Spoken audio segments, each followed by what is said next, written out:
Welcome to What If Sleep Storian, soft-spoken tales to slow the day's thoughts and carry you toward peaceful sleep. Before we begin, tell me where in the world you're listening from tonight, and if you wish, what's on your mind. I read every note and love keeping quiet company across distances. If this brings you peace, a like and subscribe will help me make more nightbound stories, and if you'd like to support even further, you can buy me a coffee through the link in the description. Now, settle in, get comfortable, and breathe with me as we begin. The morning fog pressed itself against the windows of 221B Baker Street like a living thing, soft and grey and hungry for silence. It was the kind of fog that made London forget it was a city at all, that turned the gaslit streets into something dreamlike, something suspended between the real world and the world of sleep. The kind that muted the sound of hansom cabs and muffled the cries of flower girls, so that all that remained was the gentle percussion of rain, the quiet breathing of the world settling into its day. Inside the sitting room on the first floor, the fire crackled softly in the hearth, throwing amber light across worn but comfortable furniture. The morning was still young, that precious hour before the world truly woke, when time felt generous and unhurried. The mantel clock ticked with patient precision, each sound a small anchor in the stillness. The chairs, deep and welcoming, waited by the fireplace like old friends. On the side table a pot of tea steamed gently, its warmth rising in thin spirals that caught the light and dissolved into the air like whispered secrets. Dr. Watson sat in his usual chair, the one nearest the window, with a copy of the morning paper folded upon his lap. He was not reading, not truly. Rather, he was in that pleasant state between waking and dreaming, where the mind drifts without purpose or destination. The words on the page before him blurred into something abstract, beautiful in their lack of meaning. His fingers, loosely curled around a teacup, held the last of the morning's first brew. China was warm, reassuring and familiar. He had sat in this chair 1,000 mornings, perhaps more. It had become part of him, as he had become part of it. Sherlock Holmes reclined in the armchair opposite, his long frame arranged with the careless grace of a cat. His dressing gown, a deep burgundy silk, hung loosely about his shoulders. His pale fingers steepled before his face, and his grey eyes, sharp despite the early hour, sharp despite the gentleness of the morning, were fixed upon the newspaper held between his hands. But like Watson, Holmes was not truly reading. He was thinking. His mind, that brilliant, restless instrument, was working through some internal maze, pursuing some logical thread that only he could perceive. The slight curl at the corner of his mouth suggested he was solving something, or had already solved it, or was perhaps musing on why the puzzle had not been more difficult. The sitting room itself seemed to breathe with contentment. The wallpaper, faded and patterned, held the accumulated warmth of countless mornings. Books lined the shelves in that particular disorder, that only grew more organised the longer one studied it, each volume placed exactly where Holmes wished it to be, despite appearances to the contrary. Pipes rested in the mantelpiece rack, and the faint ghost of tobacco smoke, pleasant and nostalgic, lingered in the air like a memory of yesterday's work. But beneath this tranquillity, there was something stirring, something that would, in the space of the next few moments, disrupt the gentle silence of the morning and transform an ordinary day into something altogether different. Neither Holmes nor Watson sensed it yet. They sat in their chairs, comfortable and unhurried, as if the world had nothing to demand of them. But the world, as it so often did, had other plans. The sound came first, a swift, agitated footstep on the stair, not the heavy tread of a caller, but something lighter, quicker, touched with anxiety. Both men's heads turned slightly, though neither set down his newspaper. Then came a soft knock, not the formal knock of a visitor, but the familiar tap of someone who had been knocking on this door for so many years that the gesture had become almost automatic, a greeting as much as a request for entry. "Come in, Mrs. Hudson," Holmes called out, his voice carrying that particular blend of amusement and mild irritation that he reserved for domestic matters. The door opened, and Mrs. Hudson herself entered. She was a woman of middle years with grey threading through her dark hair, with eyes that held the weariness of someone who had spent a lifetime caring for a household, that seemed determined to resist such care. Her bearing, however, remained upright, dignified. She wore her grey dress with the consciousness of someone who understood the weight of respectability. But this morning, something was distinctly amiss. Her face, usually composed, was creased with distress. Her hands, usually still and purposeful, fidgeted with the fabric of her apron. "Mr. Holmes," she began, and her voice carried a tremor that immediately captured his full attention. Both men lowered their papers. "I do beg your pardon for the interruption. I know it's early, and I know you've only just had your tea, but there's been an incident, a situation, something that I hardly know how to describe it, but I thought perhaps you might have some thoughts on the matter." Watson rose from his chair, courtesy, instinct, and genuine concern all operating in concert. "Mrs. Hudson, what's happened? Are you quite well?" She gave him a thin smile, the kind that suggested she was not unwell in body, but rather in spirit. She twisted her apron between her hands. "I'm perfectly well, Dr. Watson, thank you. It's not an emergency of the sort you're accustomed to addressing. It's rather more domestic, though I suppose to me it's every bit as pressing." Holmes, who had not moved, regarded her with an expression of mild curiosity. His eyes, however, were already conducting an inventory. The slight tremor in her left hand, the crease between her brows suggested anxiety rather than anger. The fact that her apron, usually immaculate, was twisted askew. The observation of these small details took him mere seconds, but from them he was already constructing a hypothesis. "The tablecloth," he said simply. Mrs. Hudson's face registered shock. Her hand flew to her breast. "How could you possibly? The state of your apron suggests agitation born from something domestic rather than urgent," Holmes said, rising now with a fluidity that belied his languid posture of moments before. "Your left hand trembles, which indicates something personally significant to you rather than a stranger's concern. And in the 3 years you've managed this household with admirable precision, the only matter that has previously driven you to our sitting room with such evident distress has been related to the condition of the household linens, specifically on one memorable occasion, a tea stain on the Persian rug. You're a woman of pride, Mrs. Hudson. Your home is your domain, and you guard it jealously. Therefore, something must have befallen something you hold dear." "Well," Mrs. Hudson said, and now there was something almost admiring beneath her distress. "You're quite right, as always. Though I confess it sounds rather silly, put into words by a consulting detective. It's only a tablecloth after all." "Not only a tablecloth," Watson said gently, gesturing for her to sit. She sank into the offered chair with a grateful sigh. "Holmes, perhaps we should allow Mrs. Hudson to tell her story in her own words, rather than forcing her to marvel at your deductions." Holmes, settling back into his chair with a faint smile that suggested he took no offence at this gentle reproof, inclined his head. "You're quite right, of course. My apologies, Mrs. Hudson. Do tell us what has occurred." Mrs. Hudson took a breath. The morning had grown quieter still, as if London itself had paused to listen. The fog pressed more heavily against the windows, and the fire crackled in its rhythm, crackle, pause, crackle, like a heartbeat rendered audible. "I was preparing breakfast, you see," she began, her voice settling into a more ordinary cadence now that she had begun her tale. "The morning is always my quietest time. I come down to the kitchen at 6:30, put on the kettle, set out the breakfast things. Usually I have the whole kitchen to myself, just me and my thoughts and the gentle work of preparing for the day. It's peaceful. I look forward to it." Watson nodded encouragement. "Well, this morning I'd laid out the best tablecloth. The cream linen with the embroidered border, you understand. The one that's been in my family for years, brought from the country when I first came to London. I only bring it out when I'm expecting someone special, or when I want the sitting room to feel particularly nice.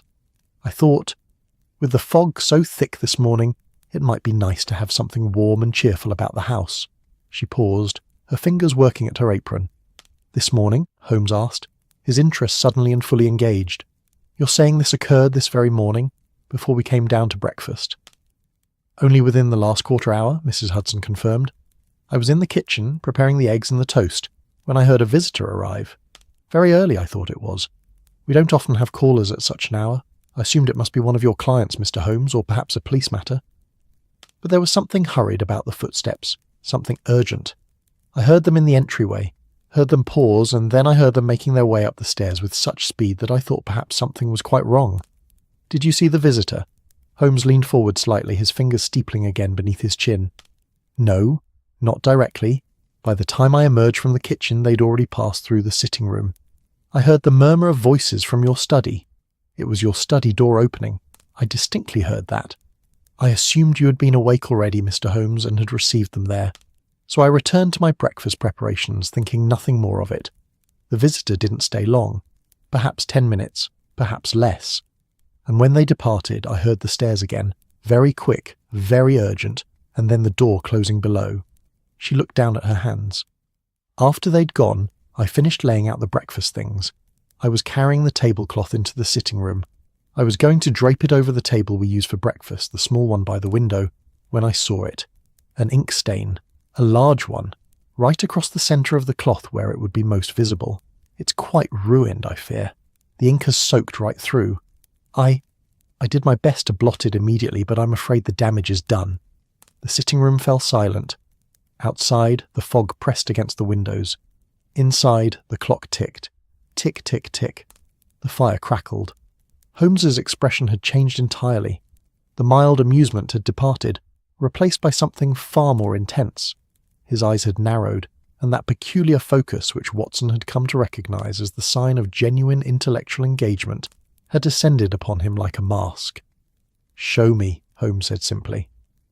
Mrs. Hudson led them downstairs. The kitchen was warm, filled with the smell of cooking, butter, eggs, toast, the earthy comfort of breakfast.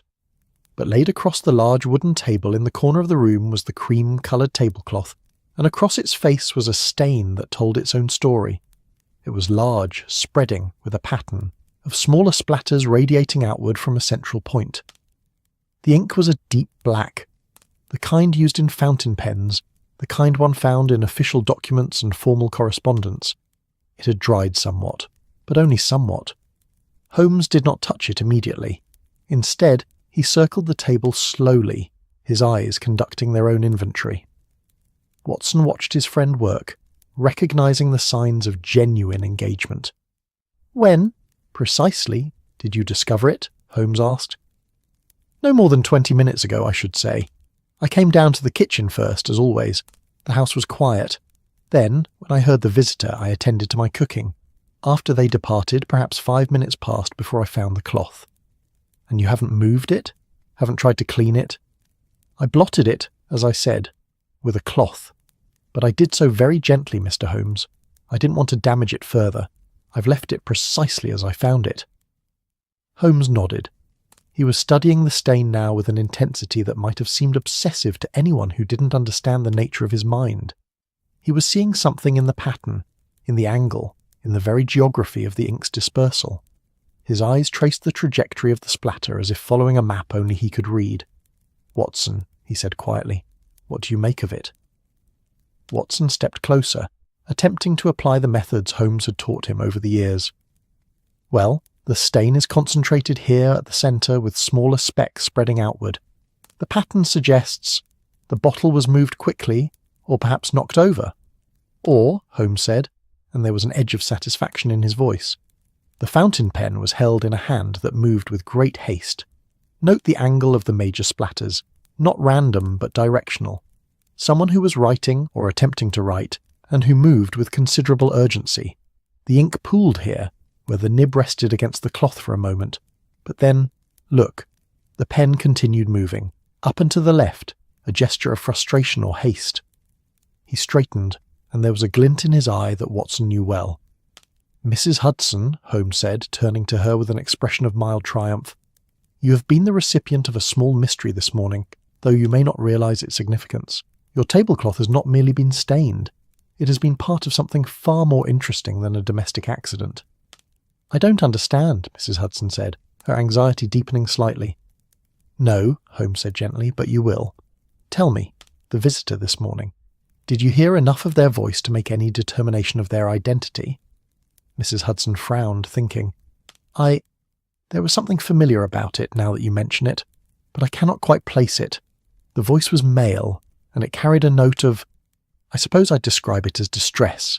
Yes, there was something troubling in that voice." Holmes nodded slowly.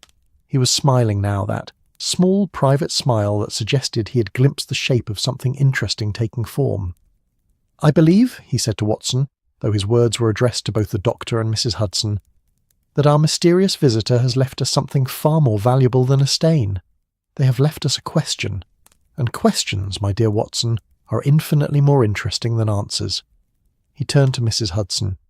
You may leave the tablecloth exactly as it is. I shall examine it more thoroughly after breakfast. And Mrs. Hudson, you have done quite right in bringing this matter to our attention. Your household instincts, as always, are impeccable.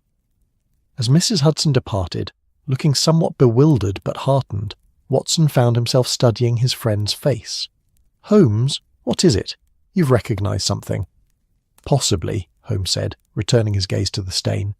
Or perhaps I've merely recognised the possibility of something worth recognising. We shall see. Come, Watson, let us return to our tea before it grows cold, and when breakfast is laid, I suspect we shall have considerably more to discuss than the weather. The two men climbed the stairs back to the sitting room, leaving behind them the cream tablecloth with its geography of ink, its pattern of haste, its silent testimony to a morning's urgent business. The fog pressed against the windows still, the fire crackled, and in the pocket of Holmes's mind a puzzle had begun to assemble itself, piece by piece, waiting only for the morning light to reveal its shape. The household crisis, as Mrs. Hudson had called it, had only just begun. The breakfast had been laid out in the sitting room now on a small table by the window. Toast, golden and warm, rested in a rack lined with white cloth. Eggs, soft cooked and steaming gently, sat in porcelain cups. Butter, pale and creamy and melted slightly in the warmth of the morning. Tea, fresh tea, not the cold remnants of earlier, had been poured into delicate cups. Mrs. Hudson had done her work with quiet precision, as if the act of preparing breakfast might somehow restore order to her troubled morning. But neither Holmes nor Watson was truly attending to the breakfast. They sat at the small table, their plates largely untouched, their attention instead fixed upon the object that now rested upon a chair drawn up close, the cream-coloured tablecloth still bearing its dark geography of ink. Holmes had positioned himself immediately after returning from the kitchen, moving with the focused energy of a man entirely engaged in the work before him. He had fetched his magnifying glass from the study, a beloved instrument, worn from use, familiar in his hand as a violin might be to a musician. He had also retrieved a small leather notebook and several pencils from his desk, and these lay beside the tablecloth like the tools of a surgeon about to conduct a delicate operation. The morning light, little of it penetrated the fog, fell across the stain, in a way that revealed new details with each subtle shift of angle. Holmes worked methodically, moving the magnifying glass across the surface of the cloth with the patience of an archaeologist examining an ancient artifact. His long fingers traced the patterns without quite touching them, and his pale eyes, magnified behind the glass, tracked each tiny variable with an intensity that bordered on the meditative. Watson watched his friend work. He had long ago ceased to be astonished by Holmes's methods, but he had never ceased to find them beautiful in their own particular way. There was an artistry to it, a kind of music in the careful observation, the meticulous notation, the logical progression from evidence to deduction. It was as if Holmes were reading a story written in ink and fibre, in angle and splatter, in the very violence or gentleness of movement that had created this mark upon the cloth. Fascinating, Holmes murmured almost to himself. Truly fascinating. Do you see, Watson? The variation in the spray pattern.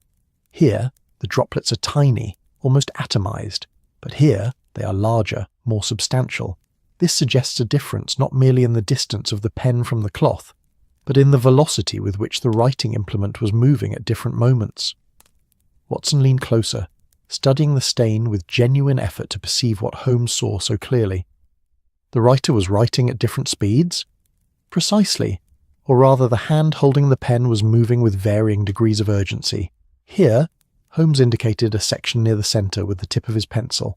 The movement was rapid but controlled. The splatter is tight, compact. But here, extending upward and to the left, the droplets spread more widely.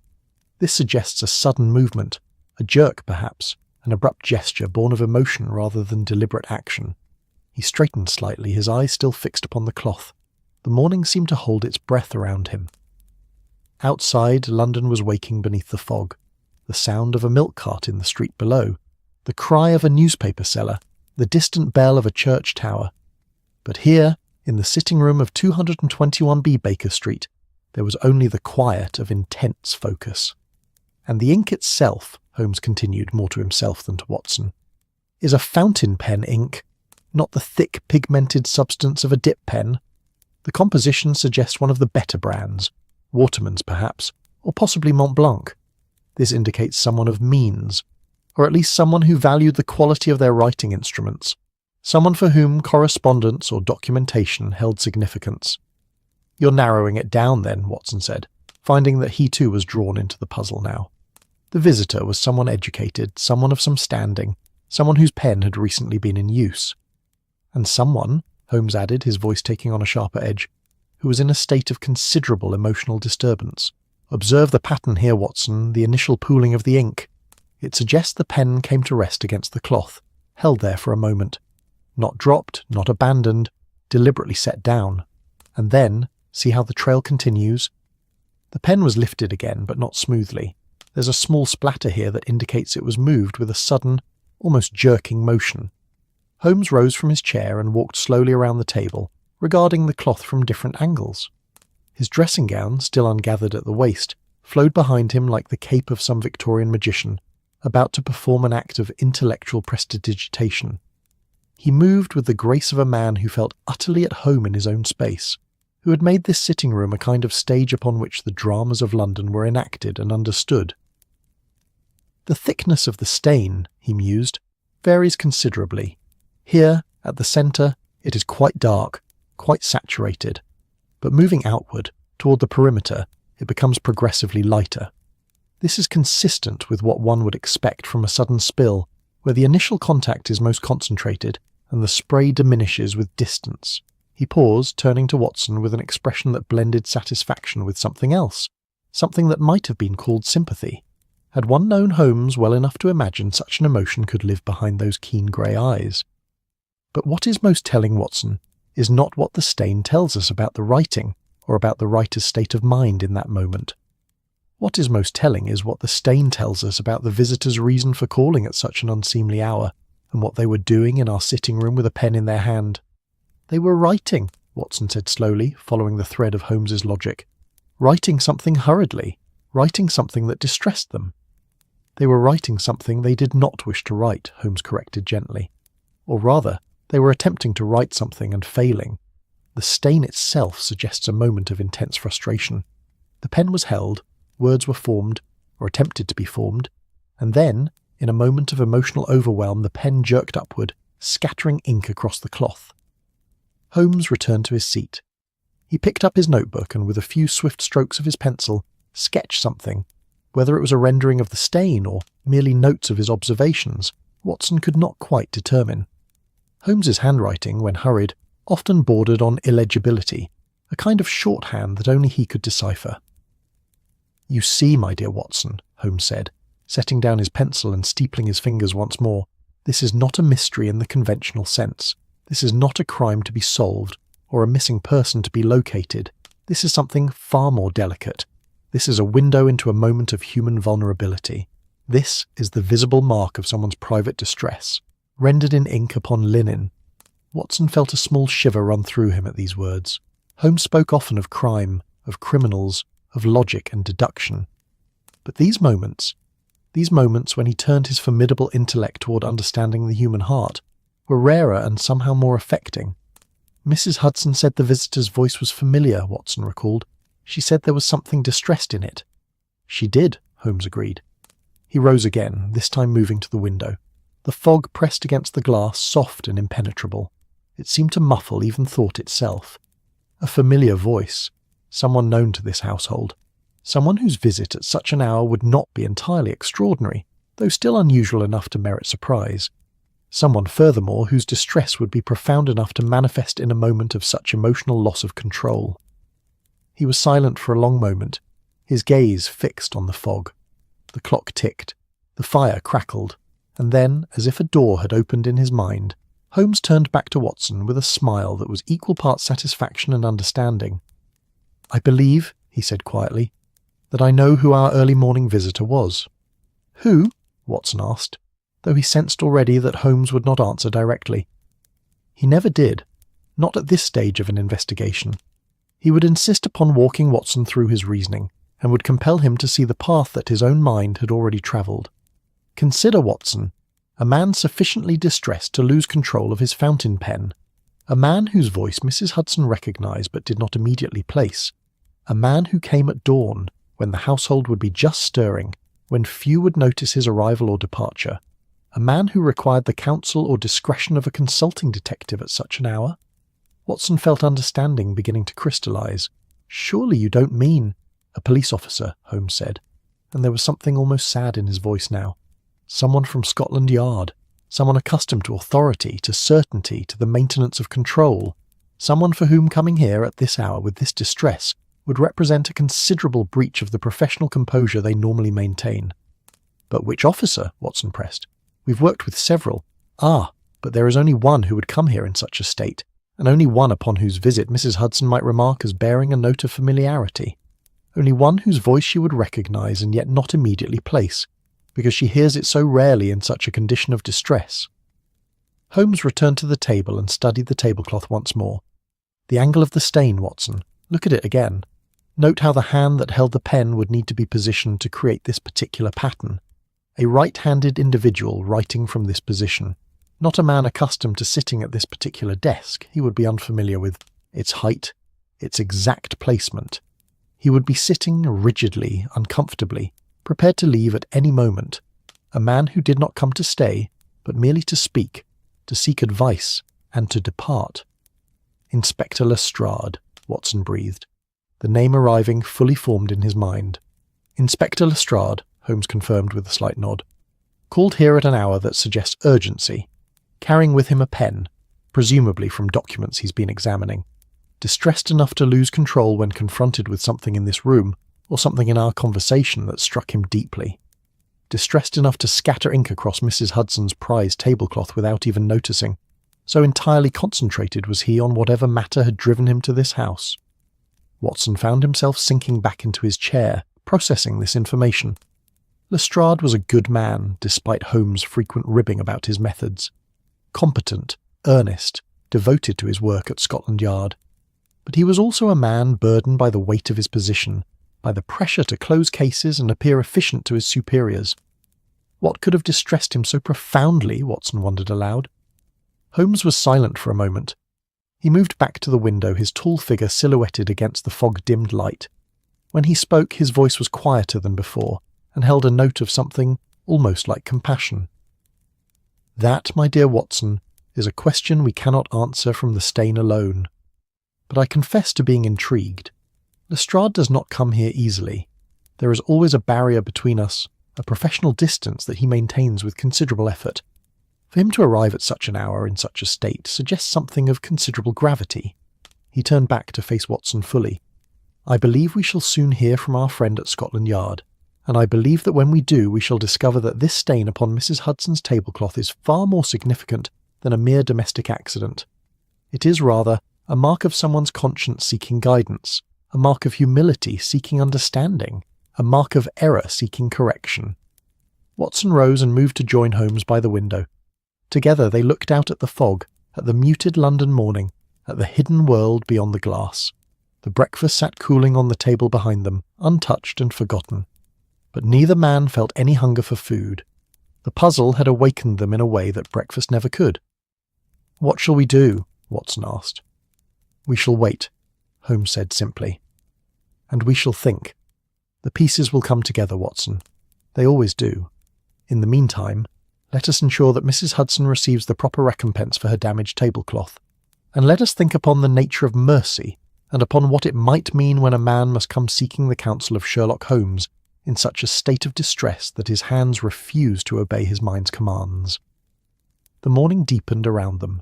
The fog continued its soft assault on the windows, and in the sitting-room of 221B Baker Street, two friends stood in companionable silence, each thinking his own thoughts, each pondering the significance of a stain and what it might reveal about a man's private anguish. The tablecloth, no longer merely ruined linen, had become something else entirely.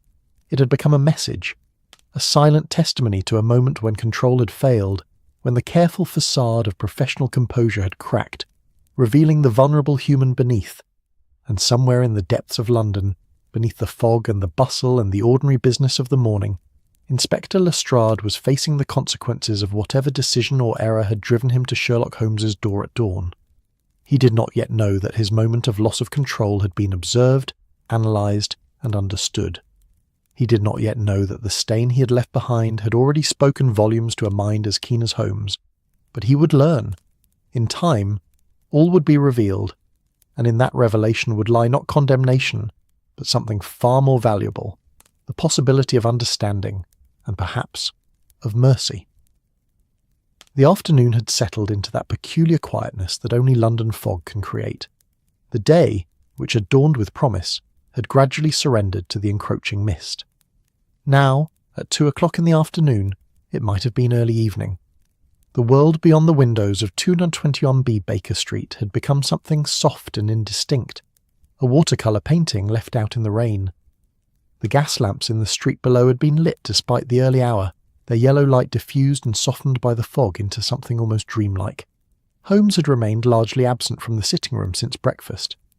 Watson, who had known his friend for long enough to recognise the signs of intense concentration, had not been surprised. When Holmes was engaged with a puzzle that had captured his full attention, he often withdrew to his study, there to think, to pace, to organise his thoughts with the precision of a conductor organising an orchestra. The door to the study remained closed, and only the occasional soft footstep from within suggested that Holmes was indeed still present in the house. Watson had occupied himself with the morning's newspaper, with a small volume of medical cases that held his perennial interest, and with the simple pleasure of observation. He sat in his chair by the window, watching the fog, watching the muted life of the street below, thinking his own thoughts. The fire had been tended by Mrs. Hudson, who had moved about the sitting room with quiet efficiency, removing the breakfast things, tidying the space, her eyes lingering for a moment on the tablecloth before carrying it away with the careful reverence of someone who understood the value of what had been damaged. It was at precisely 2:30 that the letter arrived.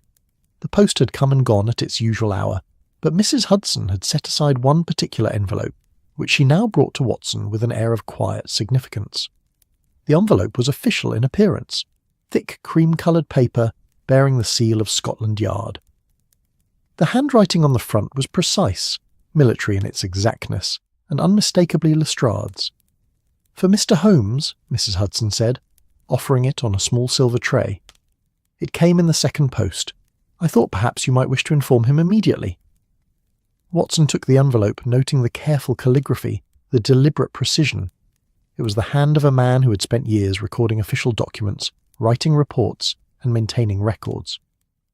But there was something in that precision that spoke of effort, of control being maintained through force of will rather than natural ease. "I shall inform him at once," Watson said, rising from his chair. He crossed to the study door and knocked. There was a moment's pause, and then Holmes's voice called out from within, "Come in, Watson." The study was precisely as Watson had anticipated. Holmes was not sitting, but standing. He stood at the window of his study, which looked out onto the fog-shrouded street below, his hands clasped behind his back. The posture was one Watson had seen countless times, the posture of a man thinking his way through a problem, turning it over in his mind from every angle, examining it as one might examine a piece of crystal held up to the light.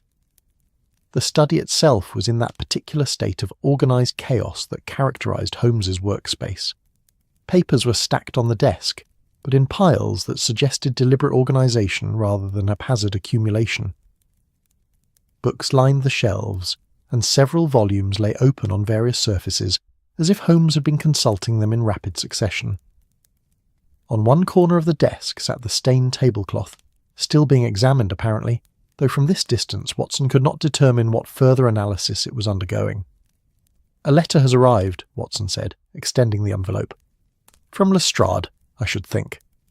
Holmes turned immediately, his expression brightening with the intensity of focused interest.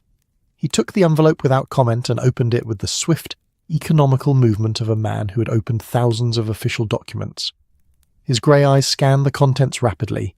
Then he lowered the letter and stood for a moment in silence, considering what he had read. "Interesting," he said finally. "Very interesting indeed. Come, Watson, sit. Let me read this to you and tell me what you make of it." Watson settled into one of the chairs in the study, and Holmes, still standing, began to read aloud. His voice carried the full text of the letter in its measured cadence. "My dear Holmes, I find myself in a position of considerable difficulty, and I believe I may need your counsel. I came to see you this morning in hopes of discussing a matter that weighs heavily upon my conscience, though I suspect my visit was poorly timed and my emotional state less than professional. I cannot account for my behaviour, and I must apologise for any inconvenience I may have caused to you or to your household. I am writing to request a meeting at your earliest convenience. There is a matter related to a recent arrest that I believe may require your particular expertise and your discretion. I would not impose upon you if I did not believe the matter to be of considerable importance. The details are too sensitive to commit to paper, but I hope that when we have an opportunity to speak in person, you will understand the gravity of the situation. I have attached a note regarding the case in question, sealed for your eyes alone. I trust in your discretion and your wisdom. Yours in service, Inspector G. Lestrade." Holmes lowered the letter and walked slowly around the study, his fingers drumming together in that characteristic gesture that indicated heightened mental activity. "You see, Watson, he admits to his emotional state this morning. He acknowledges the impropriety of his visit, and yet he uses the language of official duty. He frames this not as a personal crisis, but as a matter requiring official investigation." "A deflection," Watson said quietly. "He's attempting to maintain his professional demeanour even in writing." "Precisely. And note the phrase, 'a matter related to a recent arrest that I believe may require your particular expertise and your discretion.' He specifically asks for discretion, Watson. He does not say he requires my investigative abilities. He asks for discretion. This suggests that what troubles him is not a crime that needs solving, but a decision that has been made which he now questions." Holmes set the letter aside and retrieved a sealed note that had been enclosed with it. This too he opened with swift efficiency, and his eyes moved rapidly across the page. As he read, Watson observed the subtle shifts in his friend's expression, a slight tightening around the eyes, a momentary compression of the lips, and then, curiously, a softening, as if Holmes had read something that touched upon his capacity for human sympathy. "3 weeks ago," Holmes said, reading directly from the note, "a case was brought to the attention of Scotland Yard involving the disappearance of documents from a governmental office. The theft occurred over the course of a single evening, and suspicion fell upon a clerk named William Morton, who had access to the locked cabinet in which the documents were stored. The evidence seemed conclusive. A key was found in Morton's possession that matched the lock, and witnesses reported seeing him working late into the evening on the night in question." Holmes paused, looking up from the note to meet Watson's eyes. "Lestrade made the arrest," Watson said, understanding beginning to dawn. "Lestrade made the arrest," Holmes confirmed, "and now, apparently, he has begun to question whether his conclusion was correct. The note is somewhat vague. He provides only these bare facts, but the subtext is clear. He has discovered something that makes him doubt the guilt of the man he arrested." "But why come to you?" Watson asked. "Why not simply reopen the investigation through official channels?" "Ah," Holmes said, and there was a particular quality to his voice now, a blend of understanding and something approaching tenderness. "That is the question that the stain upon Mrs. Hudson's tablecloth has already answered for us, is it not? Because if Lestrade reopens the investigation through official channels, and if that reopening results in the exoneration of William Morton, then Lestrade's own judgment will be called into question. His superiors will wonder why he did not conduct a more thorough investigation in the first instance. His reputation, which he has spent years building, will be damaged. But if he can come to me, if I can conduct my own investigation and arrive at a different conclusion through my own methods, then perhaps the arrest can be quietly withdrawn, without the full weight of official censure falling upon him." Watson felt a kind of sadness settle over him at this analysis. He had always admired Lestrade for his earnestness, for his genuine desire to serve justice. But he had not always considered the personal cost of such service, the burden of maintaining one's reputation, the fear of professional ruin, the pressure to appear infallible. "So he comes to you not as a client seeking truth," Watson said slowly, "but as a colleague seeking mercy." Holmes inclined his head. "Precisely. And he comes to me because he knows that I am not bound by the constraints of official duty. I can investigate as I wish, without concern for the political implications or the bureaucratic ramifications. I can follow the truth wherever it leads, and in doing so I can either confirm his original assessment or provide him with evidence of Morton's innocence that can be presented in a way that does not entirely undermine his professional credibility. Holmes moved to the window of his study and gazed out at the fog. The light was fading now, and the fog seemed to deepen with the approach of evening, becoming more substantial, more present, as if the city itself was withdrawing into contemplation. "Tell me, Watson," Holmes said, his voice taking on that particular cadence that suggested he was thinking aloud, organising his thoughts through speech. "What does the stain tell us about Lestrade's state of mind when he visited us this morning?" Watson considered the question carefully, drawing upon what Holmes had taught him about observation and deduction. The urgency of his hand movements suggests emotional disturbance. The concentration of the ink in the centre of the stain, spreading outward, suggests that whatever he was attempting to write was important to him. The fact that the pen jerked upward suddenly suggests a moment of emotional overwhelm, perhaps frustration or despair, or the weight of conflicting emotions becoming too much to bear. "And from this," Holmes said gently, "what can we deduce about his reason for coming?" "That he was seeking permission," Watson said, and even as he spoke he understood the truth of it. He was seeking permission to do something he knew on some level was right, but which he feared might be seen as a dereliction of duty. He was seeking, perhaps not permission exactly, but understanding, validation that his doubts were not a failure of professional judgment, but a recognition of truth. Holmes turned from the window and regarded Watson with an expression of genuine warmth. "My dear Watson, you continue to surprise me with the depth of your understanding of the human condition. You are quite correct. Lestrade did not come here seeking a detective. He came here seeking, well, I suppose one might call it a friend. Someone who could understand the conflict between official duty and personal conscience." Holmes held up the note from Lestrade, studying it once more. He writes, "I have discovered certain facts about the case that were not previously evident to me. Facts which suggest that my original assessment may have been hasty. Facts which suggest that the man I arrested may, in fact, be innocent of the crime." He goes on to provide me with the names and details necessary to conduct my own investigation. But note, Watson, the carefully clinical nature of the language. He is attempting to frame this as a purely investigative matter, not as a personal crisis of conscience. "He is protecting himself," Watson said, understanding this as well. "Even in asking for help, he is maintaining the facade of professional propriety."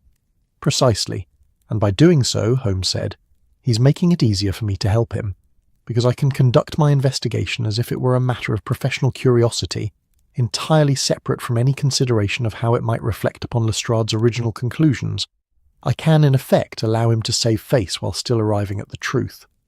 Holmes set the letter and note down on his desk with deliberate care. He stood for a moment in silence, and Watson could see the wheels turning behind his friend's keen grey eyes.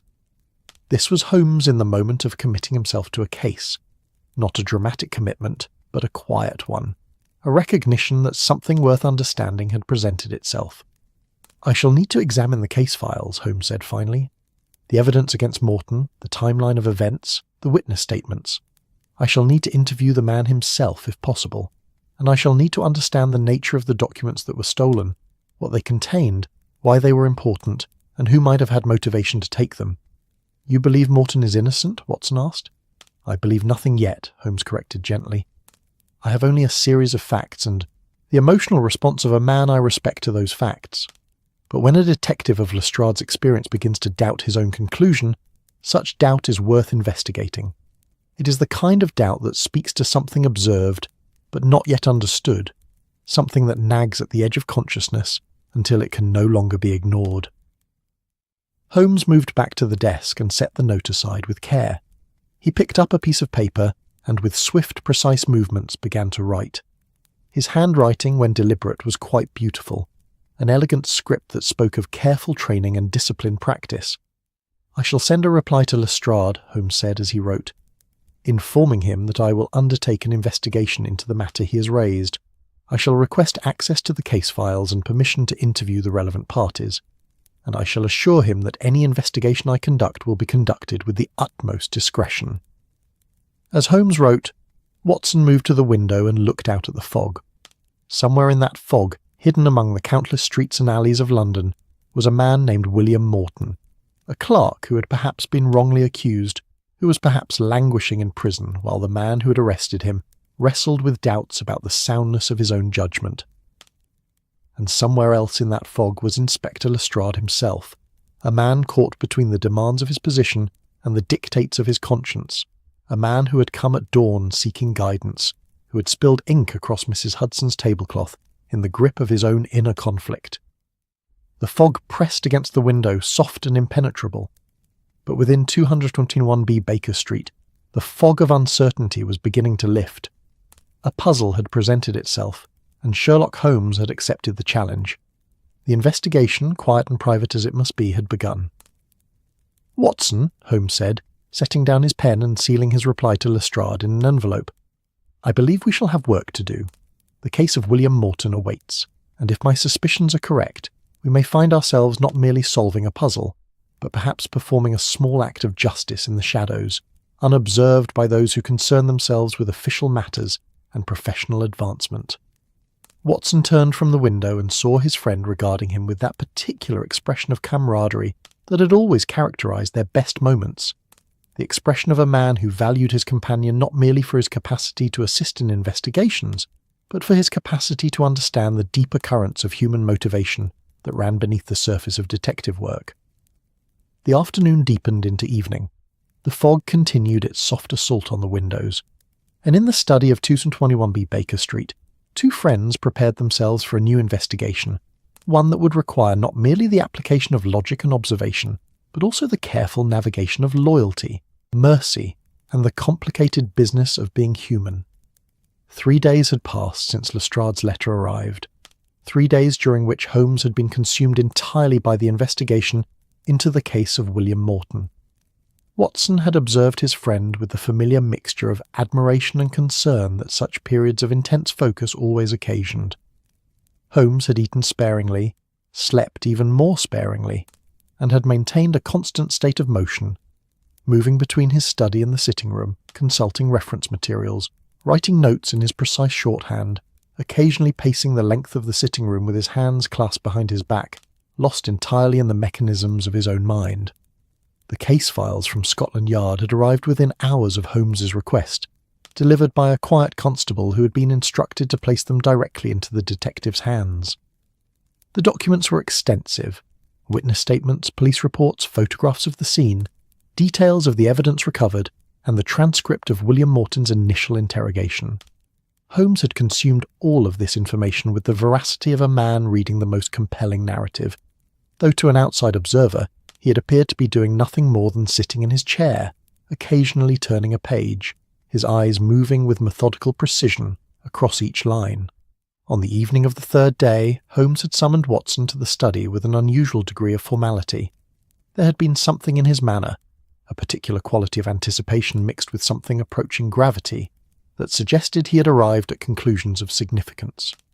Watson had set aside the letter he had been writing, and had come at once, finding his friend standing by the fireplace, the case files arrayed before him on a table, the stained tablecloth still positioned nearby as if serving as a kind of talisman or anchor point for the investigation.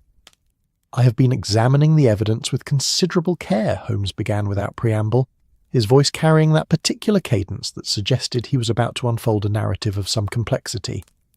"And I believe I have arrived at conclusions that will, I fear, both illuminate and complicate the matter that troubles our friend Lestrade." Watson settled into a chair, recognizing the ritual of these moments. Holmes would speak, and he would listen, and in the unfolding of Holmes's deductions the truth would gradually become visible, like a photograph emerging from its chemical bath. "The case against William Morton appears on the surface to be entirely sound," Holmes continued, his long fingers tapping together in that familiar gesture of concentration. "The evidence seems overwhelming. A key was found in his possession that matched the lock of the cabinet in which the stolen documents were kept. Witnesses placed him in the office building on the night of the theft, working late, as was his custom. The documents themselves, governmental correspondence of a sensitive nature, disappeared during the precise window of time during which Morton was in the building." Holmes paused, turning to face Watson fully. "All of this is true, all of this is accurate, and yet, Watson, it is precisely because all of this is true that I began to suspect that something was amiss." "How do you mean?" Watson asked. though he sensed already that Holmes was about to demonstrate the kind of logical precision that had always been his greatest gift. "Consider, if you will, the nature of the evidence itself," Holmes said. "A guilty man who steals documents from a locked cabinet does so for a reason. He either intends to sell them, to give them to someone else, or to conceal their existence from those who would miss them. Yet when Morton was arrested, the stolen documents were found neither upon his person nor in any location connected to him. They have not been offered for sale. They have not appeared in any suspicious quarters. They have simply vanished." Holmes moved to the desk and retrieved a piece of paper, upon which he had made notes in his characteristic shorthand. Furthermore, the key that was found in Morton's possession, the key which was meant to prove his guilt, presents an interesting puzzle. I took the liberty of examining the metallurgical composition of this key, comparing it to similar keys used throughout the governmental office building, and I discovered something quite remarkable. Watson leaned forward, entirely engaged now. "The key found in Morton's possession," Holmes said, reading from his notes, "was manufactured approximately 18 months ago. The lock on the cabinet, however, was installed only 9 months prior to the theft. The key, therefore, could not have been manufactured to open that particular lock. Someone would have needed to have had a new key made, or the lock would have needed to have been opened by some other means. Yet the lock, when examined by police constables, bore no marks of tampering. It appeared to have been opened with a proper key." "Then how was the key found in Morton's possession?" Watson asked, beginning to see the first threads of a different narrative unravelling. "Ah," Holmes said, and there was something almost sad in his expression now. "That is the question that leads us to the heart of this matter. The key was placed in Morton's possession. It was placed there deliberately by someone who understood that such evidence would lead to his arrest." Holmes set the paper aside and began to pace, his mind still engaged in the work of articulation. "I then examined the witness statements with particular care. 2 constables testified that they saw William Morton working in the office building on the night of the theft. But when I examined their accounts more closely, I noticed something curious. Both constables, when asked to describe in detail what they had seen, provided remarkably similar descriptions, not just similar in substance, but similar in phrasing. The language was nearly identical in places. This suggested to me that they had perhaps compared their accounts after the fact, or had been instructed to do so. "You believe they were coached?" Watson said, astonishment beginning to colour his voice. "I believe it is a distinct possibility," Holmes said. "I took the liberty of conducting some private inquiries into the backgrounds of these constables, and I discovered that both men have received advancements in rank within the past 6 months. Both had been passed over for promotion previously. Both, in fact, had been facing potential disciplinary action for various infractions. Nothing serious enough to result in dismissal, but serious enough to blemish their records." Holmes turned back to face Watson, and there was a gravity in his expression that Watson had rarely seen. "And then I came to the matter of the documents themselves. I made inquiries regarding their nature and their importance. They were, as Lestrade indicated, sensitive in character. Correspondence between governmental offices regarding internal matters of minor diplomatic significance. Nothing earth-shattering. Nothing that would justify the extraordinary efforts that appear to have been made to frame an innocent man for their theft." "Then why?" Watson asked. "Why go to such elaborate lengths to frame William Morton?" "That," Holmes said, moving to the window and gazing out at the London evening, "is the question that brought me to the heart of this matter. And that is where the stain upon Mrs. Hudson's tablecloth finally becomes truly significant." Holmes was silent for a long moment, and in that silence Watson could hear the clock ticking, could hear the soft crackle of the fire, could hear the muted sounds of London beyond the windows. When Holmes spoke again, his voice was quieter, more measured, as if he were sharing something that caused him genuine pain. "William Morton was not the target of this conspiracy," Holmes said. "He was merely the instrument. The real target was someone else entirely, someone with access to that office, someone with knowledge of the security measures in place, someone with enough authority to ensure that certain constables would cooperate in a cover-up. I began to trace the connections, to follow the threads backward from the theft itself, and I found myself tracing them directly to one of Lestrade's own superior officers." Watson felt understanding beginning to crystallize. "But Lestrade," Holmes interrupted gently, "made the arrest on the evidence as he understood it at the time. He did his duty as he perceived it. But the evidence was false, Watson. It was manufactured. and it was manufactured by someone high enough in the ranks of Scotland Yard to place pressure on constables and to ensure that no one looked too closely at the inconsistencies. Holmes retrieved another document from the case files. I discovered through my private inquiries that the documents stolen from that office were not in fact stolen for their content. They were stolen to conceal the fact that they had ever been written. You see, they contained correspondence regarding a certain official's private affairs. Correspondence that, had it become public, would have caused considerable embarrassment and would almost certainly have resulted in his resignation. The official wanted the documents destroyed, Watson said slowly, and he used the theft as a way to remove them from the official records. Precisely. He had a confederate create a false theft, arrange for evidence to be planted, ensured that a convenient scapegoat, a clerk with access but without connections, without powerful friends to defend him, was blamed and arrested. The documents would be found nowhere because they had already been destroyed, and the official would be removed from any suspicion because the theft was assumed to be the work of someone seeking to sell or use the information themselves. Holmes returned to his chair and settled into it with a kind of weariness. But what the official did not account for was the conscience of the detective he had manipulated. Lestrade, despite the pressure to accept the case as closed, began to think. He began to question, and his questioning led him to realize that something was fundamentally wrong with the evidence he had been presented with, and that realization brought him to us. Watson found himself profoundly moved by this narrative.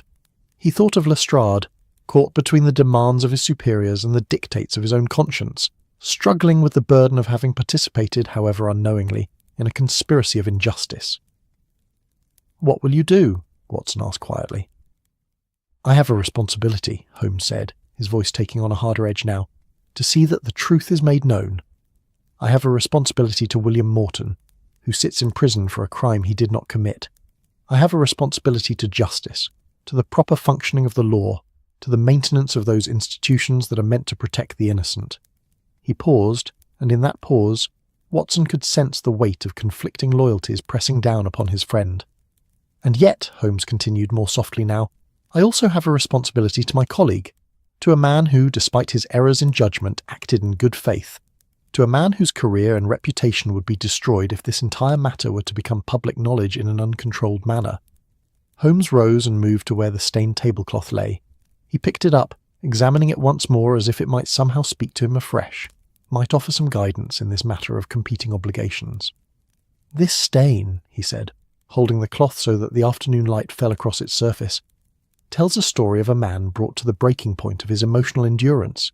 It tells the story of a conscience that could no longer remain silent, no matter what the personal cost might be.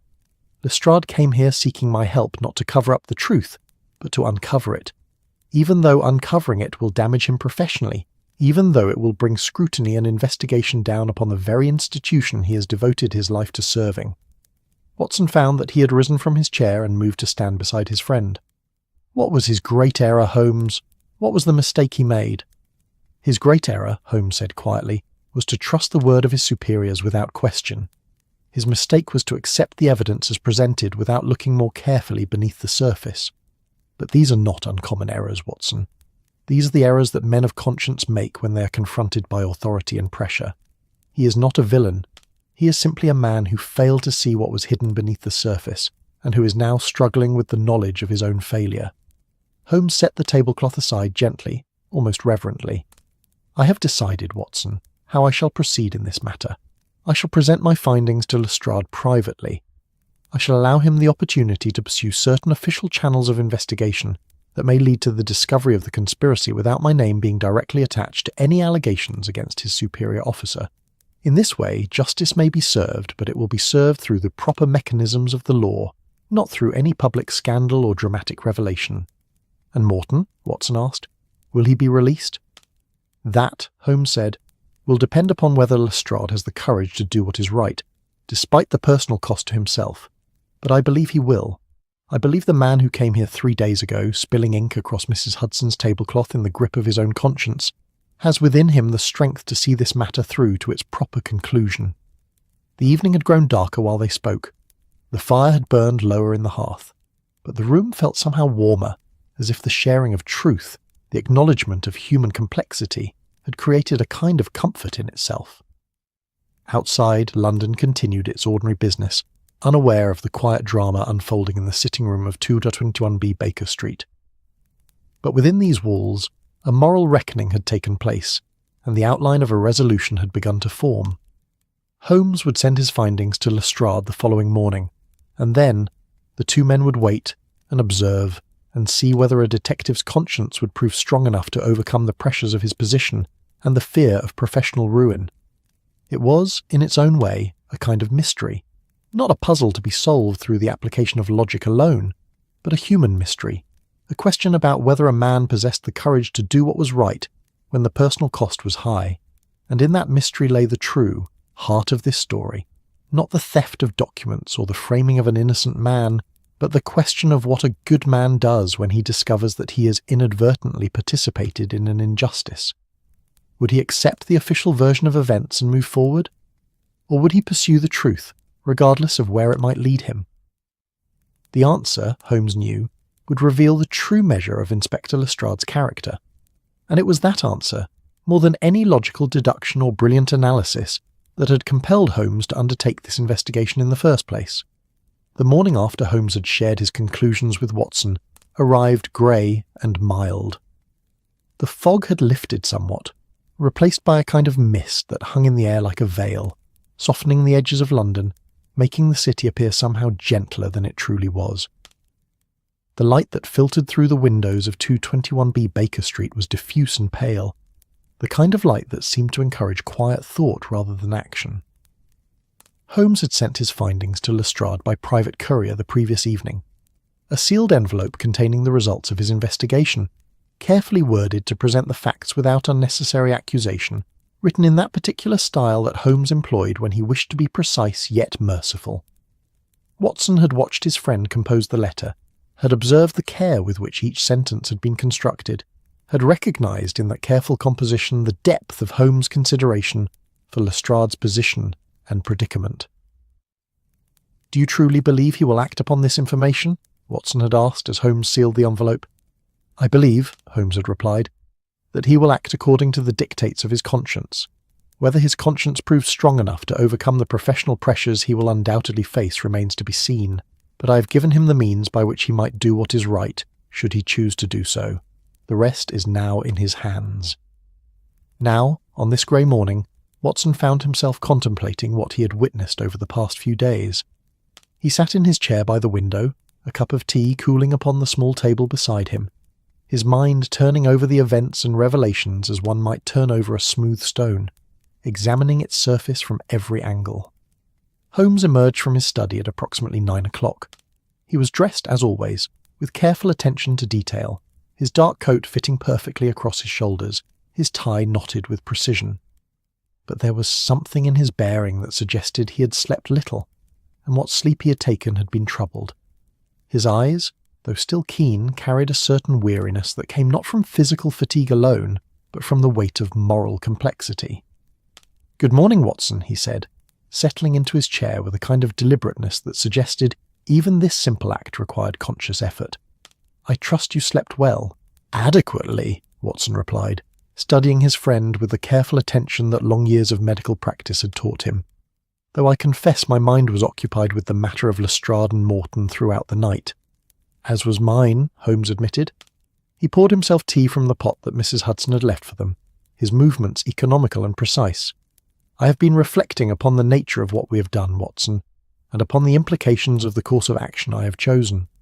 Watson set aside his own cup and leaned forward slightly. "What do you mean? You have done what was right. You have investigated the matter and discovered the truth. Surely that is sufficient." "Is it?" Holmes said quietly, and there was something almost vulnerable in his voice now, something that Watson rarely heard. "Consider, Watson. I have uncovered evidence of a conspiracy that reaches into the very highest ranks of Scotland Yard.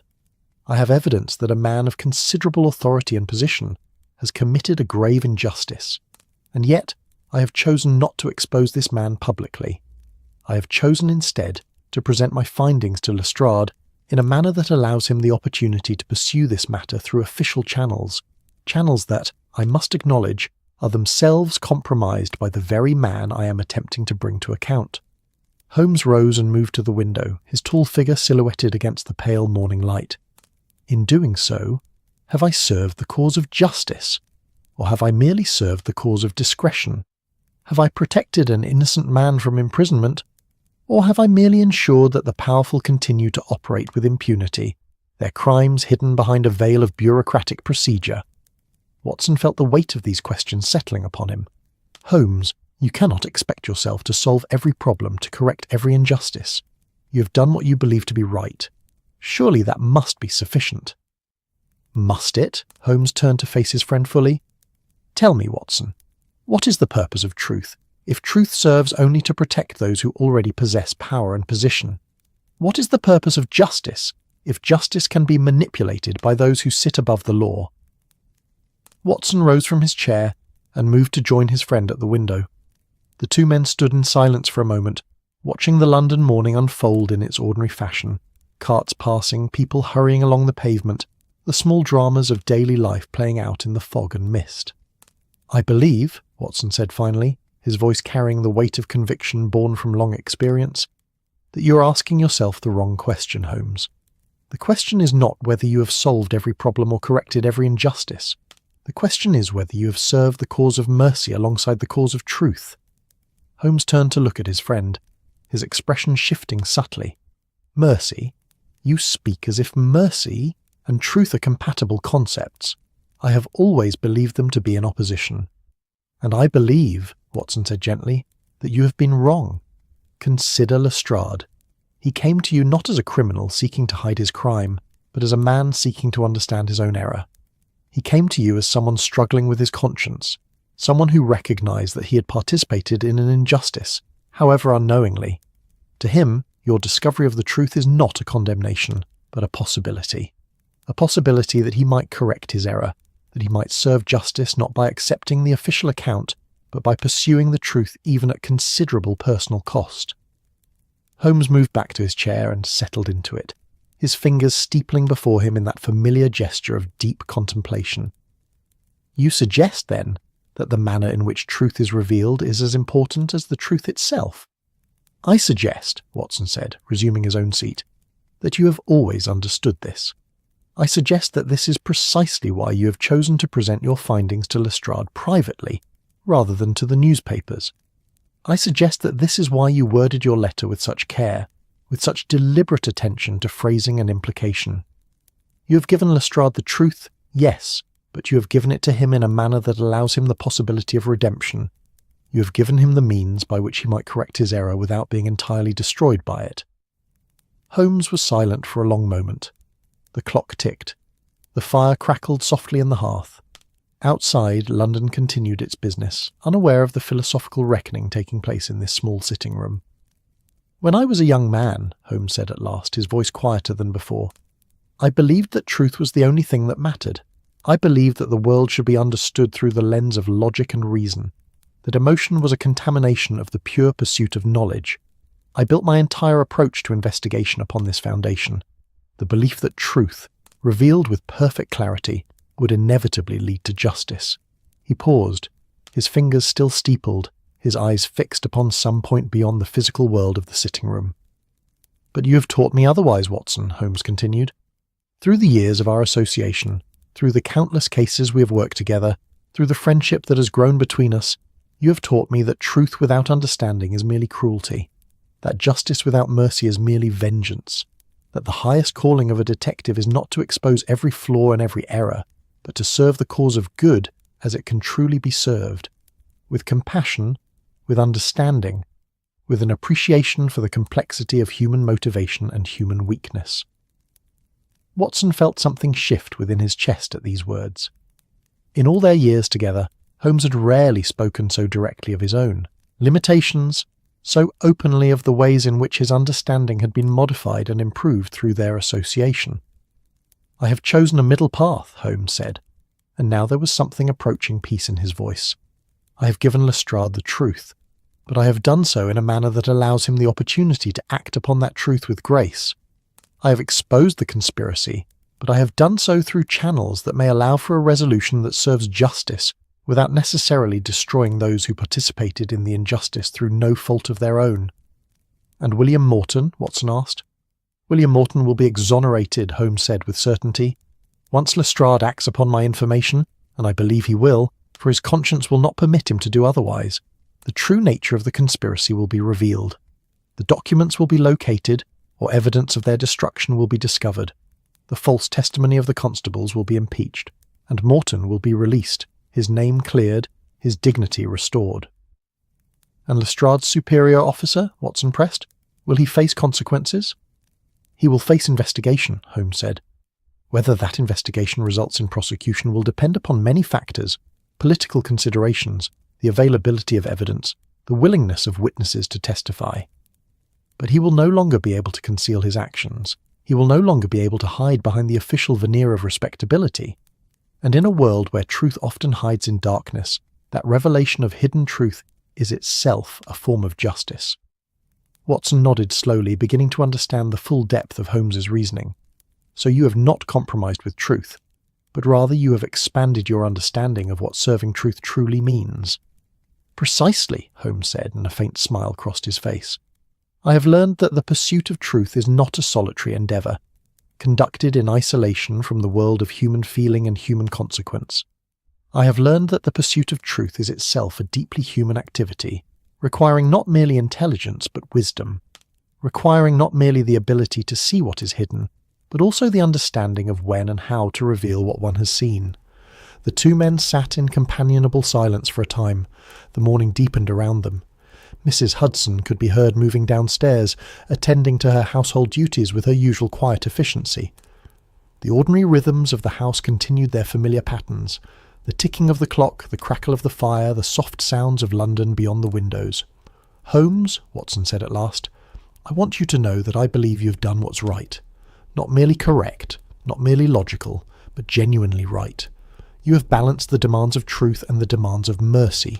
You have served justice while honouring the complexity of human fallibility. I do not believe any man could have done better." Holmes looked at his friend with an expression of genuine affection. "My dear Watson, you have become wiser than you perhaps realise.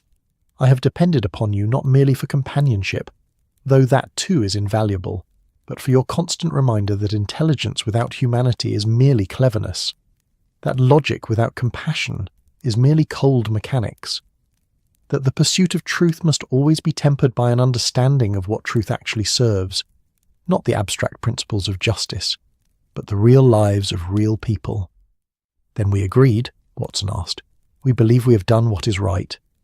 "I believe," Holmes said, "that we have done what we could do that was right. Whether it proves ultimately sufficient will depend upon Lestrade's own choices in the days and weeks ahead.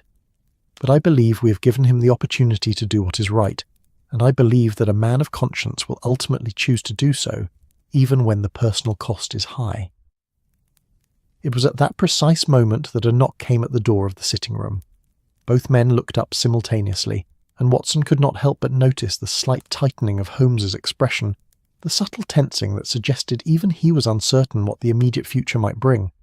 "Come in," Holmes called out. The door opened, and Mrs. Hudson appeared, bearing upon a small silver tray a telegram. Her expression was neutral, but Watson could see in the set of her shoulders, in the careful way she held the tray, that she sensed the importance of whatever message the telegram might contain. Holmes took the telegram and opened it with swift, economical movements. His eyes moved across the message, and as they did, Watson observed the subtle shifts in his friend's expression, a slight elevation of the eyebrows, a momentary compression of the lips, and then, finally, a softening at the corners of his eyes that suggested something approaching satisfaction. "It is from Lestrade," Holmes said, handing the telegram to Watson. "Read it, if you would." Watson took the slip of paper and read the message written in the official style of telegram communication. "Received your findings. Stop have begun. Preliminary investigation. Stop matter more complex than anticipated. Stop request your discretion. Stop all shall be resolved. Stop grateful for your assistance. Stop Lestrade." Watson looked up from the telegram to meet his friend's gaze. "He is acting upon your information." "He is," Holmes confirmed, "and in his choice to act, despite the personal risk, despite the professional complications, he has already vindicated my decision to approach this matter as I did. He has chosen conscience over convenience. He has chosen truth over the comfort of official acceptance." Holmes rose and moved to the window once more, and this time his posture suggested not the weight of moral complexity, but something closer to peace. The machinery of justice will now move forward, Watson. It will move slowly, perhaps. It will move imperfectly, certainly, but it will move. And in that movement, William Morton will find his freedom, his innocence will be restored, and Lestrade will discover that the cost of doing what is right is worth paying. And what of us? Watson asked. What is our role now? Our role, Holmes said, turning back to face his friend, is to wait, to observe how events unfold, to trust in the power of conscience to guide a good man toward the right course of action, even when that action comes at personal cost, and to remember always that the measure of a detective is not merely his ability to solve puzzles, but his wisdom in knowing how those solutions should be applied to the service of genuine human good. The morning continued its quiet progression. Outside, the mist began to lift slightly, revealing glimpses of the city beneath. The rooftops, the chimneys, the church spires rising above the houses like prayers cast in stone. Inside 221B Baker Street, two friends sat in the warmth of their shared understanding, in the knowledge that they had served not merely the cause of truth, but the deeper cause of mercy. And in that service they had discovered something more valuable than any puzzle solved, any mystery answered. They had discovered the true meaning of friendship, of loyalty, of the commitment to do what is right, not merely because it is correct, but because it is good. A week had passed since Lestrade's telegram arrived. 7 days in which the machinery of investigation had begun its slow, methodical work. 7 days in which quiet inquiries had been made, in which documents had been examined behind closed official doors, in which the truth, carefully shepherded by a detective whose conscience had finally overwhelmed his caution, had begun its inevitable emergence into the light. The sitting room of 221B Baker Street had, during this week, returned to something approaching its normal rhythm. Holmes had resumed his usual pursuits, though Watson observed in him a certain quality of patience, a deliberate choice to remain occupied with smaller matters, while the larger drama unfolded beyond the scope of immediate action. He had spent several days working on a monograph regarding the properties of tobacco ash, a subject that had fascinated him for years, and had conducted several investigations for clients whose cases, while intellectually engaging, bore none of the moral complexity of the Morton affair. The weather, too, had begun to shift. The fog that had shrouded London for so long had finally lifted, replaced by the pale, cool clarity of early spring. The light that now entered the windows of the sitting room had a quality of gentleness that suggested the world was awakening from a long sleep, that renewal and restoration were possibilities once more. It was on the 8th day that Mrs. Hudson appeared at the sitting-room door with an announcement that caused both Holmes and Watson to look up from their respective occupations with something approaching surprise. She stood in the doorway with an air of quiet triumph, her normally placid expression lit by something approaching satisfaction. "I've taken the liberty of doing what I could with the tablecloth, Mr. Holmes," she said, and there was something almost defiant in her voice, as if she were offering a challenge that she believed would be met with approval. "I know you said to leave it as it was, but I couldn't bear to see such a thing simply sit there gathering dust. I've attempted a recovery. If you'd care to examine it, I believe you'll find the results. Well, I believe you'll find them satisfactory." Holmes rose at once, his interest immediately engaged. Watson, recognizing the signs of genuine curiosity, also rose and followed as Mrs. Hudson led them downstairs to the kitchen. The tablecloth lay across the large wooden table, where it had been examined so many days before. But it bore little resemblance to the ink-stained cloth that had so troubled Mrs. Hudson a week prior. The dark stain had faded to something barely perceptible, a ghost of its former intensity, a suggestion of what had been rather than the bold statement it had made initially. "How remarkable," Holmes murmured, moving closer to examine the cloth with his customary attention to detail. "You've used a combination of methods, I perceive. Initial blotting, certainly, but then, what else? Something mild, non-abrasive, something that would draw out the ink without damaging the fibres themselves." Mrs. Hudson's face flushed slightly with pleasure at this recognition of her method. "Lemon juice and salt, Mr. Holmes. My grandmother's remedy for such matters. Gentle application, careful blotting, repeated several times over the course of days. The stain simply, well, it gradually yielded, as if it had decided it had made its point and was ready to take its leave." Watson found himself profoundly moved by this simple act of domesticity. He saw in Mrs. Hudson's methodical care a kind of philosophy that paralleled what Holmes and Watson had themselves been engaged in, the slow, patient work of restoration, the belief that what had been damaged might, with care and time, be made whole again. "The fibres themselves appear undamaged," Holmes said, his long fingers tracing the surface of the cloth with great gentleness. "And the embroidered border, I note with particular pleasure that the embroidery has remained entirely unaffected by your ministries. The craftsmanship is quite fine. Your grandmother's work, I presume?" "My mother's, actually," Mrs. Hudson corrected gently, "though my grandmother taught her the craft. It was brought from the country when my family first came to London, as I mentioned before. It has been in my care for a very long time." "And now," Holmes said, looking up at Mrs. Hudson with an expression of genuine admiration, "it has been restored to you, scarred perhaps by what has occurred, but renewed none the less. There remains a faint trace of the stain, visible only if one looks closely and knows what one is looking for. But the cloth itself is restored. The fundamental integrity of the weave has been preserved. What was damaged has been healed." Watson observed the interplay between Holmes and Mrs. Hudson with quiet appreciation. There was in this moment something profoundly important transpiring, something that went beyond the simple recovery of a household item. Mrs. Hudson, in her patient care for the damaged cloth, had enacted a kind of metaphor for the entire affair. She had refused to accept the permanent damage of what had occurred. She had applied care, patience, and the wisdom of generations to the task of restoration. And her efforts had been rewarded with a genuine renewal of what had been lost. "What will you do with it now?" Watson asked, moving to examine the cloth more closely. The faint outline of the ink stain was still visible to those who knew to look for it, but only just. The cloth had regained something of its original beauty.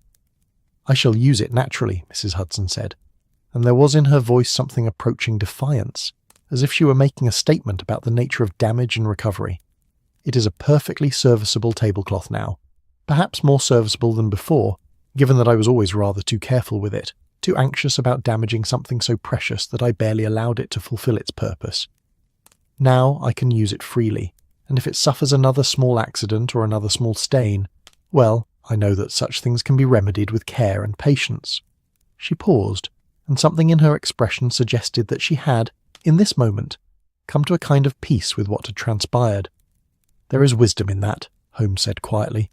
"True wisdom, the kind that comes not from books or from logical analysis, but from the simple experience of caring for things that matter.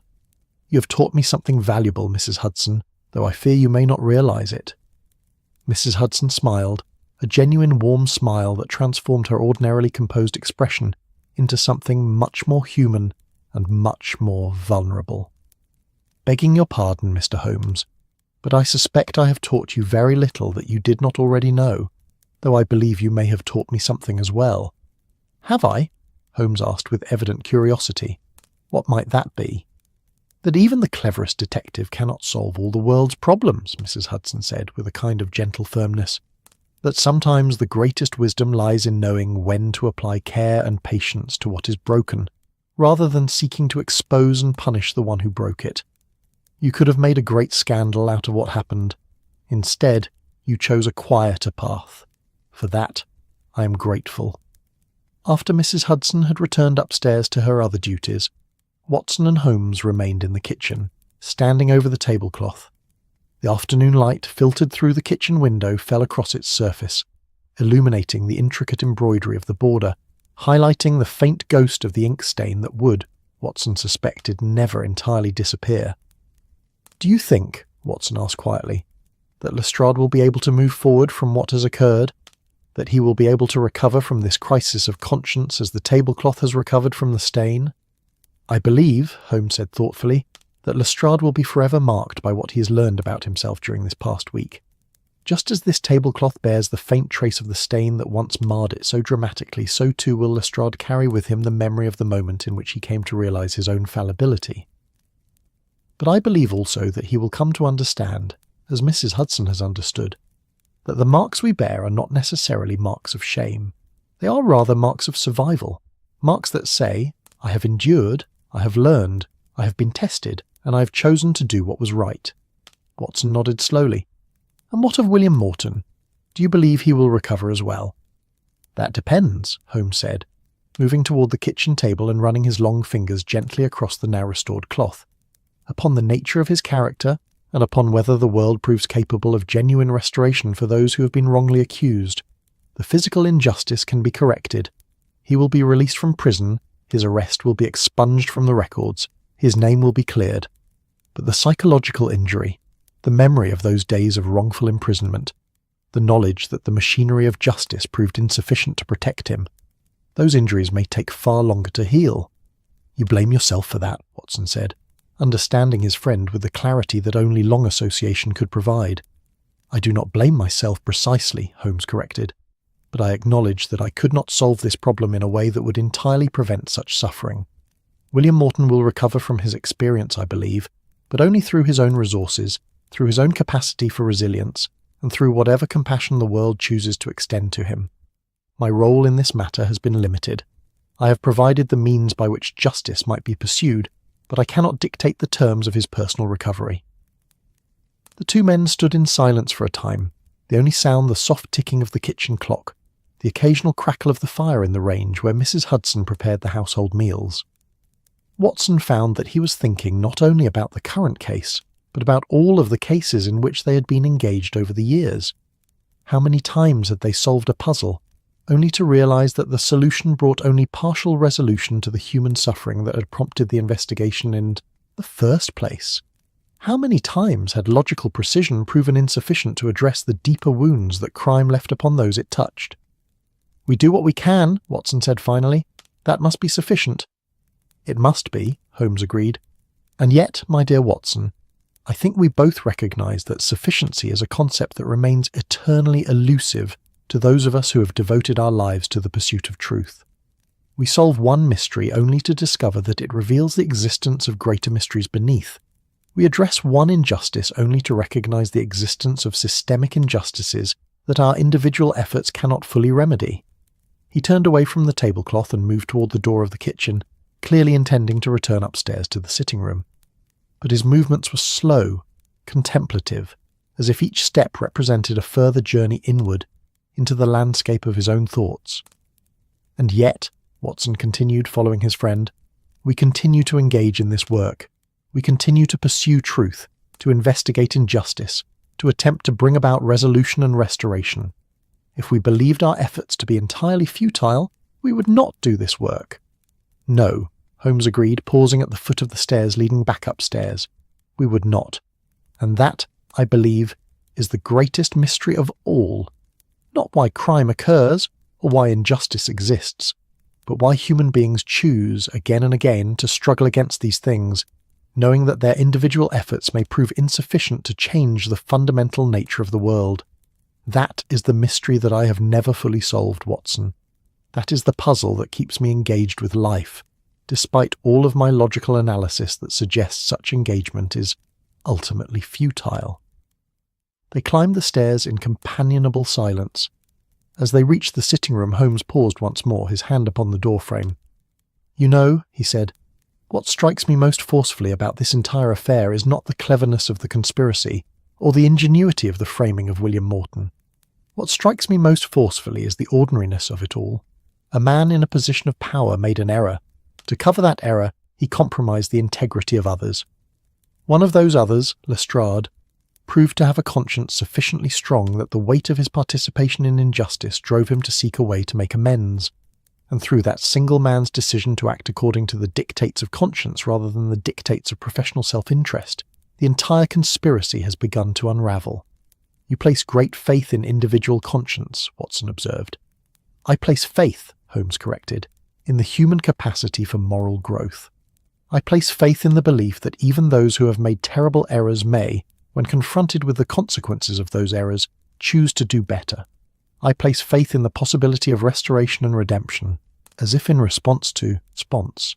This statement, a sound came from the street below, the familiar bell of a flower seller passing, calling out her wares in a voice that carried the particular music of London street life.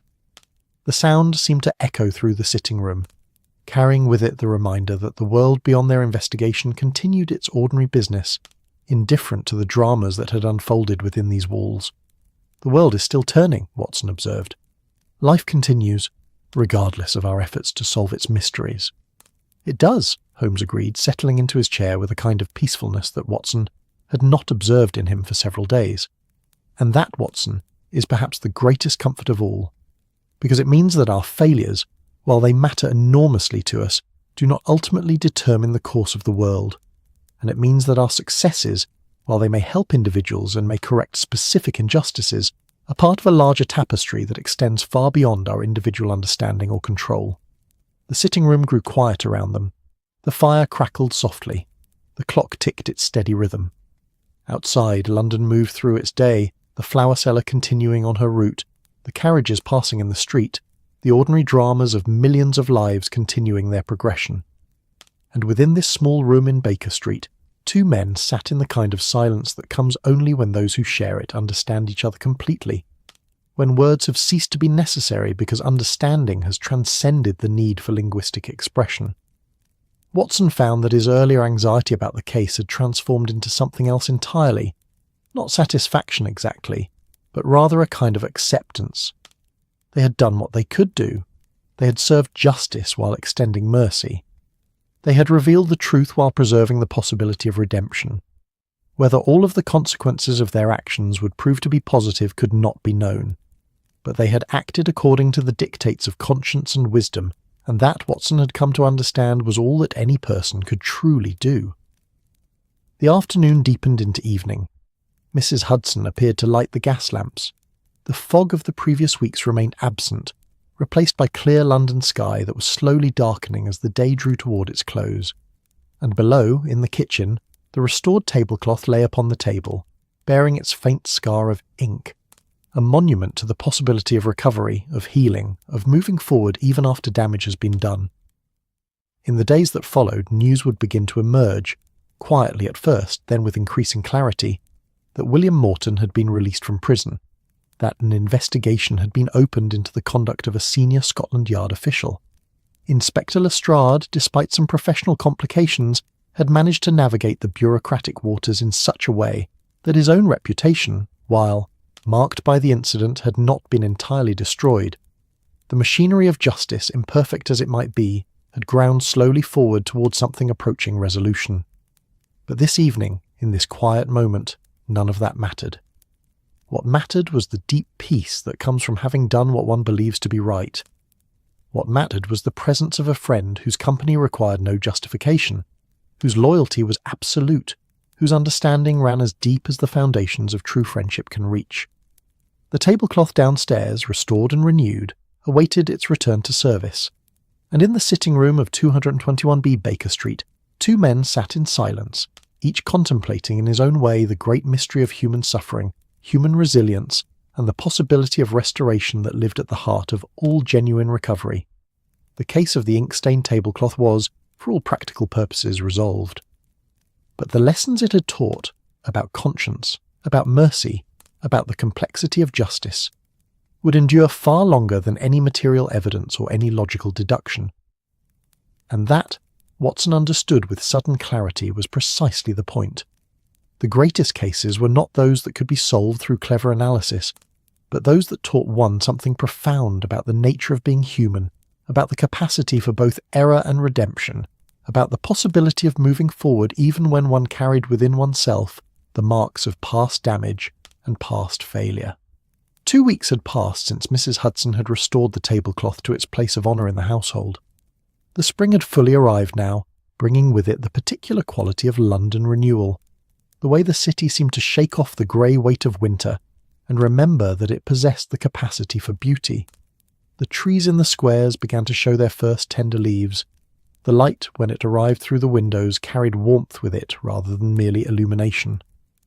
And the fog, that faithful companion of so many London stories, had retreated for the season, leaving behind clear skies and the possibility of distant views. It was an evening in late April when Holmes and Watson found themselves alone in the sitting room, as they so often did in the quieter hours of the day. The investigation into William Morton's case had, by this point, concluded its formal procedures. The young clerk had been released from prison, his name cleared, his innocence established through the careful work of inquiries that had, while undertaken with discretion, none the less achieved their purpose.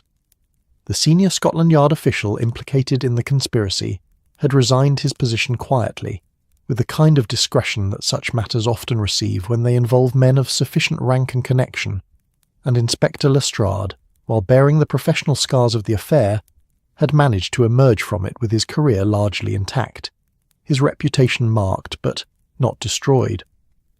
The household had settled back into its ordinary rhythms. Holmes had taken on several new cases, a matter involving a missing emerald, an investigation into a peculiar theft from the British Museum, the usual flow of problems that made their way to Baker Street seeking his particular expertise. Watson had resumed his medical practice, though he continued to set aside his time to assist his friend when circumstances required. And Mrs. Hudson had moved through her domestic duties with the quiet satisfaction of someone who had weathered a small crisis and emerged from it with her fundamental principles intact. It was on this particular evening that Holmes had suggested they take tea in the sitting room rather than in the dining room. The invitation itself was unusual enough to merit Watson's notice, suggesting that his friend had something on his mind, some observation he wished to share in the comfortable intimacy of this space where so many of their most important conversations had taken place. The tea was prepared with care. Mrs. Hudson had brought up a particularly fine blend, along with small cakes and bread with butter. The fire was warm without being excessive. The light of the gas lamps had been adjusted to a soft glow that seemed to invite contemplation rather than activity. And through the windows the evening of London could be observed in its quiet splendour, the street lamps beginning to glow with their soft yellow light, the last of the day's activity winding down, the city preparing itself for the night. "I have been thinking," Holmes said, setting down his teacup with deliberate care, "about the nature of this case that has occupied our attention these past weeks, and I have come to several observations that I believe merit discussion." Watson smiled at this. He had learned long ago to recognise when Holmes had arranged an evening specifically to pursue the kind of philosophical discussion that seemed to him as necessary as sustenance. "I am all attention, Holmes." "First," Holmes said, his long fingers steepling beneath his chin, "I have observed that the case itself, when examined through the lens of simple deduction, was remarkably straightforward. The evidence of conspiracy was evident to one who cared to examine it carefully. The innocence of William Morton was established through basic logical analysis. The guilt of the senior official involved could have been demonstrated through the application of standard investigative procedures." "Yet," Watson said, "you chose not to proceed in that manner." "I did not," Holmes confirmed, "and that choice, I believe, represents something significant about the evolution of my understanding regarding the nature of detective work. You see, Watson, for many years I believed that the purpose of investigation was to uncover the truth. Simply that, to see what was hidden, to expose what was concealed, to bring darkness into light. I believed that truth, once revealed, would naturally lead to justice, and that my role was merely to facilitate that revelation." Holmes rose and moved to the window, gazing out at the London evening. His tall figure was silhouetted against the pale light, and Watson was struck, as he so often was, by the elegance of his friend's bearing, the way his mind seemed to be visible in the very posture of his body. "But you have taught me otherwise," Holmes continued, his voice quieter now. "Through our years of association, through the countless cases we have worked together, through the friendship that has grown between us, you have gradually altered my understanding of what it truly means to be a detective. You have taught me that the revelation of truth, while important, is not the only important thing. You have taught me that wisdom sometimes requires that truth be handled with care, revealed with discretion, presented in a manner that allows for the possibility of redemption and restoration." Watson found that he had set aside his teacup and was now leaning forward slightly, entirely engaged in what his friend was saying.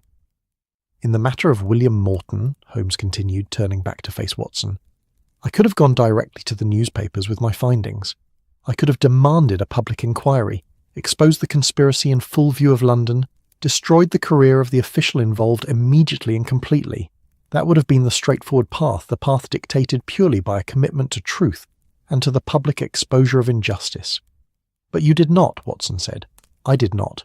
Instead, I chose a path that allowed for the possibility of various outcomes. I presented my findings privately to Lestrade, a man whom I knew to be struggling with his own conscience regarding the matter. I gave him the opportunity to act upon those findings according to his own moral judgment. I trusted that a good man, when confronted with evidence of his participation in injustice, would choose to do what was right, even if that choice carried with it significant personal cost. Holmes returned to his chair and settled into it with a kind of peacefulness. And that trust, Watson, proved to be justified. Lestrade did choose to act.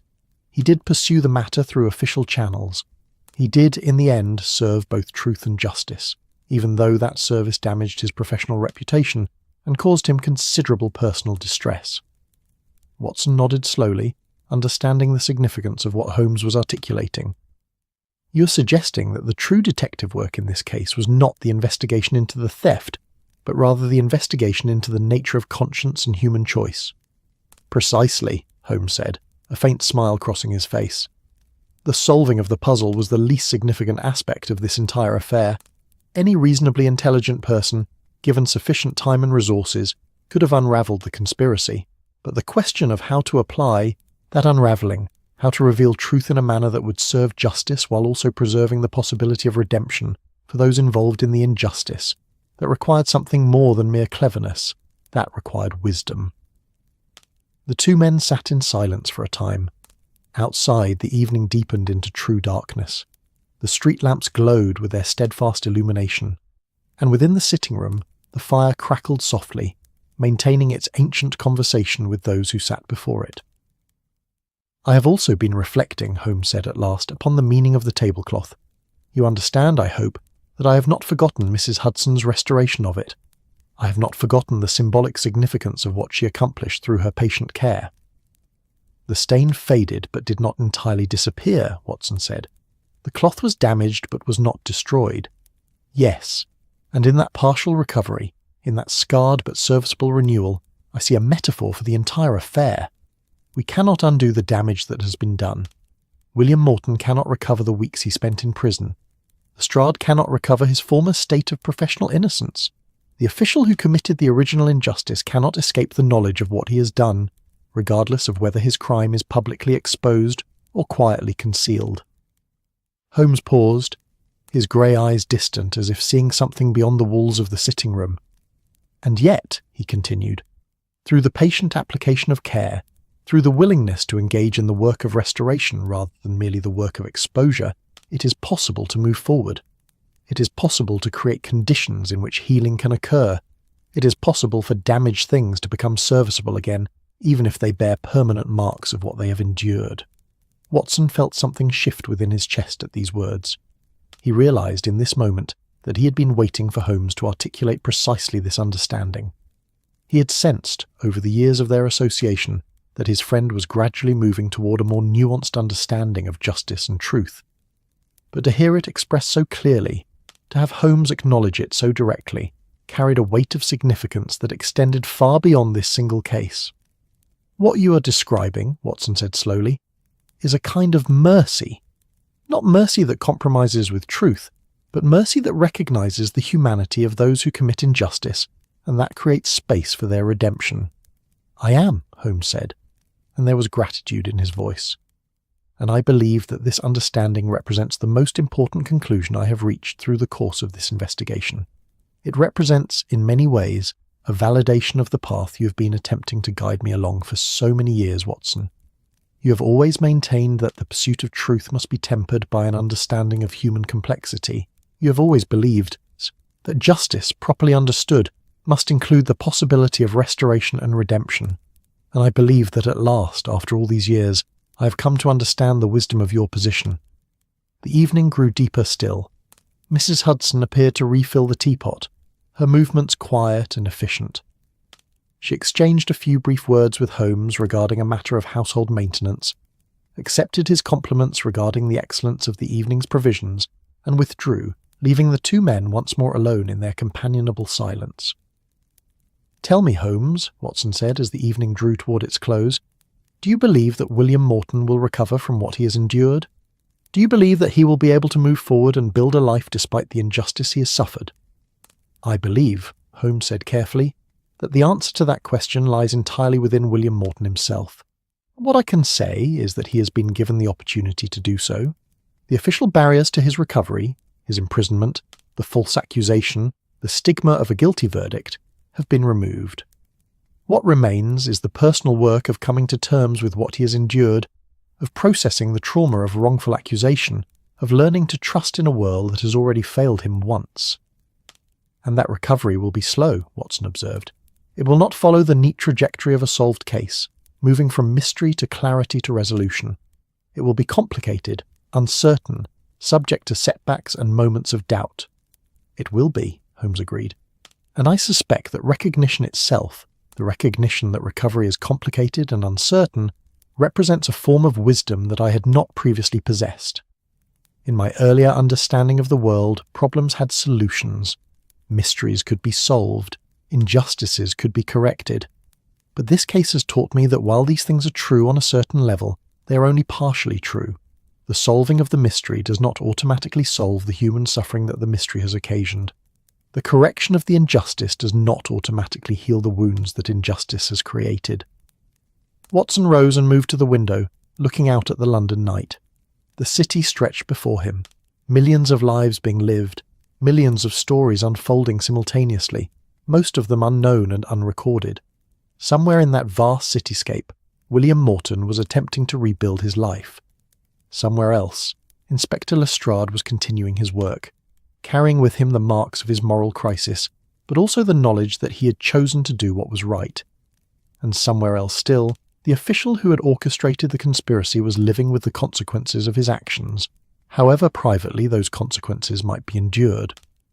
"Do you think," Watson asked, turning back to face his friend, "that we have done well? That our choices in this matter have led to good outcomes?" "I believe," Holmes said, "that we have done well according to our present understanding.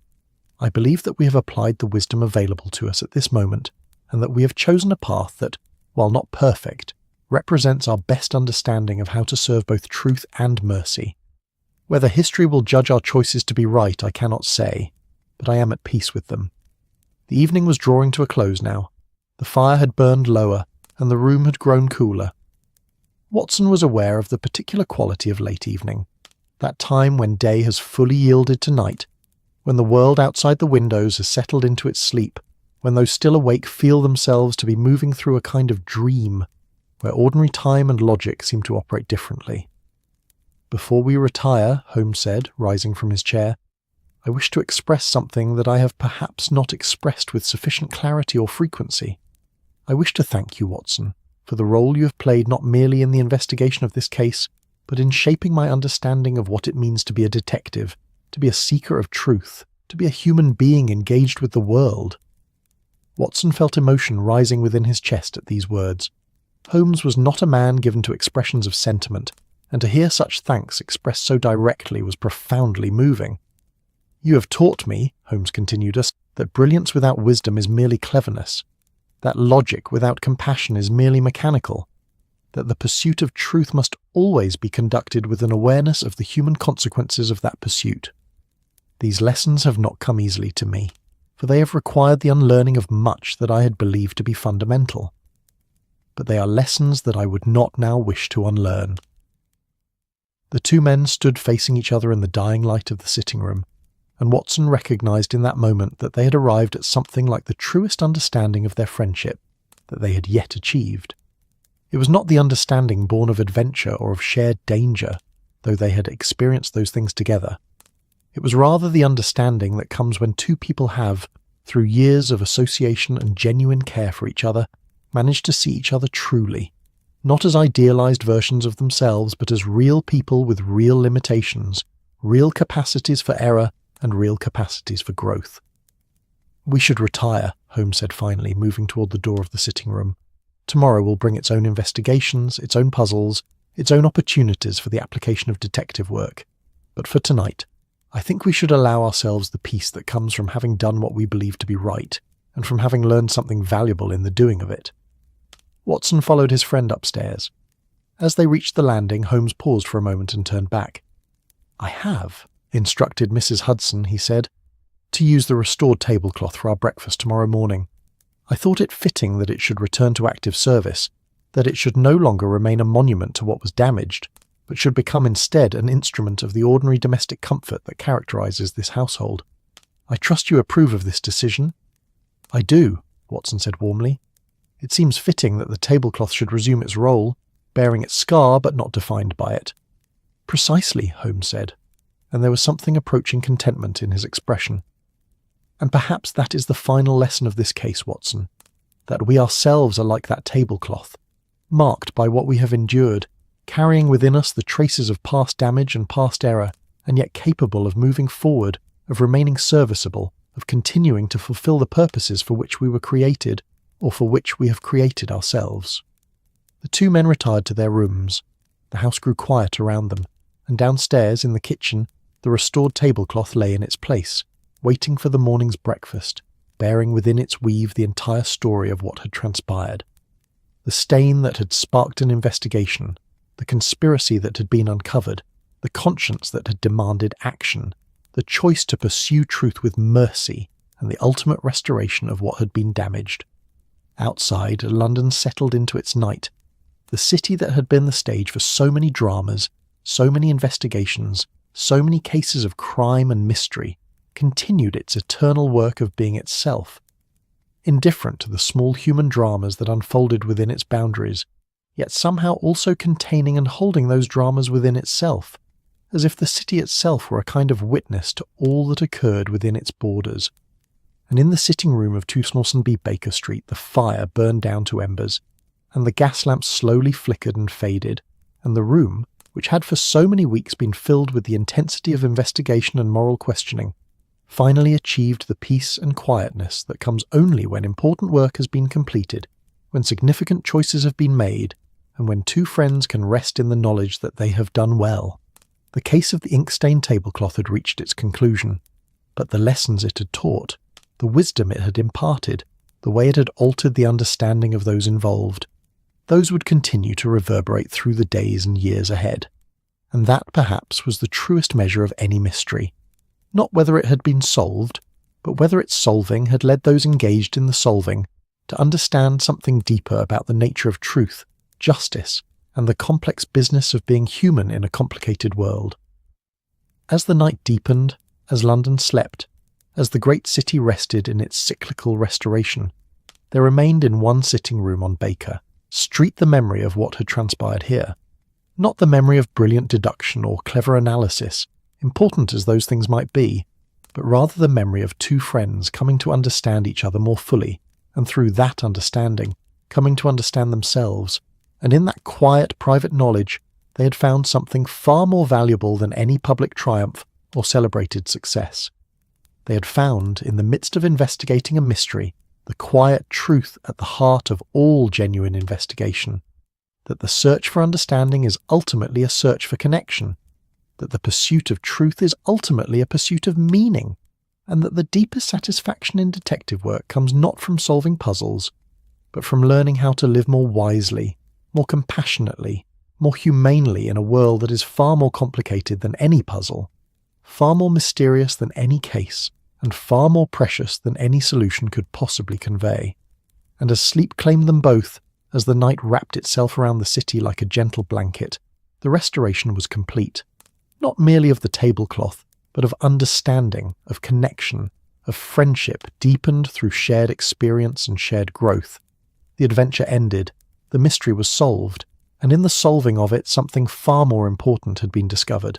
That's our story tonight. Are you drifting off beneath the soft night sky of Sydney, the ocean hush of Maldives, the golden glow of Cairo, or the peaceful streets of Copenhagen? If this tale brought you comfort, like the episode and subscribe for more nights like this. Let the quiet of the world embrace you. Let your dreams drift softly into tomorrow. Sleep gently now, wherever you are in this wide and wondrous world.